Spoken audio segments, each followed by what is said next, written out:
This guy is so obsessed with Kamen Rider that he trains relentlessly, eventually becoming strong enough to defeat anyone with a single punch. The anime begins with a boy named Tojima watching Kamen Rider. He is so captivated by the show that he genuinely dreams of becoming a Kamen Rider himself. Even as he grows older, that dream never fades. One day in high school, Tojima is suddenly confessed to by a girl named Emily, one of the most beautiful girls in his school. However, to his disappointment, it was actually a prank. It was staged by a group of classmates, and Emily only went along with it because she had lost a bet. Seeing how hurt Tojima looked, the girl began to feel guilty. Later, she caught up to him on his way home and apologized for what had happened. Tojima accepted her apology and the two of them spent some time talking together. During their conversation, she admitted that she found him interesting because he seemed different from everyone else. He didn't act like a delinquent, but he didn't feel normal either, which made him seem mysterious to her. While they were talking, they were suddenly interrupted by a gang from another school. The group recognized Emily as the girlfriend of Kidogawa, a gang leader from Tojima's school, and demanded that she come with them. But Tojima stepped in to stop them and easily defeated all of them. Seeing this, Emily fell for him even more. Unfortunately, one of the boys Tojima had beaten was the gang's leader. Then the next day, that leader gathered his men, kidnapped Emily, and showed up at her school, calling Tojima out for revenge. At the same time, Emily's boyfriend could only watch in horror. When Tojima learned what had happened, he immediately came out to face them.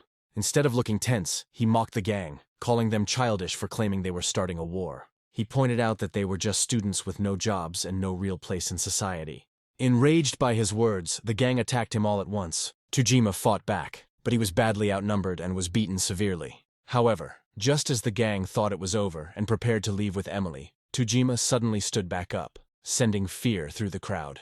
Then, he took off his shirt, revealing a drawing on his belt that resembled a Kamen Rider transformation belt. After that, he struck a transformation pose and began acting it out. Seeing this, the gang burst into laughter, thinking he had completely lost his mind. But the next thing they knew, they were all beaten to the ground. Emily was shocked by this, but instead of feeling happy, she was terrified of him and quickly ran away, shattering Tojima's heart. Fast forward to the present, Tojima is now 40 years old, and he still trains every day, still chasing his dream of becoming a Kamen Rider. His strength has grown so much that he could even defeat a bear. Yet despite all his training, he believes he can never truly become a Kamen Rider. Because in this world, there are no shockers, which are the sworn enemies for a Kamen Rider to fight. Feeling hopeless, Tojima decided to sell all of his Kamen Rider merchandise. He did this not because he was giving up on Kamen Rider itself, but because the thought of dying alone in a room filled with memorabilia, only for it all to be thrown away by strangers, was something he couldn't bear. Later, as he lay in bed scrolling through his phone, a news report suddenly popped up. It showed a group of robbers calling themselves Shocker, who had robbed a convenience store near his home. But Tojima simply sighed, thinking that this wasn't something Shocker would do, and didn't pay much attention. However, as time passed, similar groups began appearing everywhere, growing in number. When the police eventually caught one of the suspects and asked why they were doing it, the man answered that when they wore the mask and shouted, "Yeah!" they felt stronger and thought they could do anything. This confused Tojima, and he couldn't help but think they were all idiots. Later that evening, Tojima went to the festival to enjoy the fresh air. As he walked around, he was reminded of his childhood. Back then, his father had given him a large amount of money and told him to buy anything he wanted at the festival. It had made him incredibly happy. And even now, he still considered it one of his most precious moments. Meanwhile, nearby, there was a gangster who was obsessed with Shocker. He hired 3 thieves to carry out a shakedown while pretending to be Shocker. Although they agreed to the job, they hesitated because dressing up and acting like Shocker was embarrassing. Still, they went through with it and later targeted a stall owner at the festival where they threatened and beat him.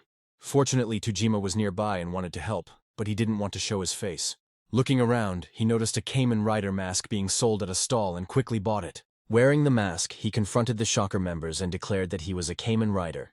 The thieves were confused, wondering if he was joking or just playing around. In response, Tojima suddenly started crying and insisted that he was serious before launching into an attack and beating them all. Everyone watching was left stunned, including the gangster, who couldn't believe what had just happened. Realizing how shocked everyone was, Tojima panicked and immediately fled the scene. The next day, news of someone defeating the Shocker spread everywhere. When a girl named Okata saw the reports while wearing her cosplay, she became furious, thinking that she should have been the one to take down those Shocker members. If you've come this far, please consider liking and subscribing for more videos like this.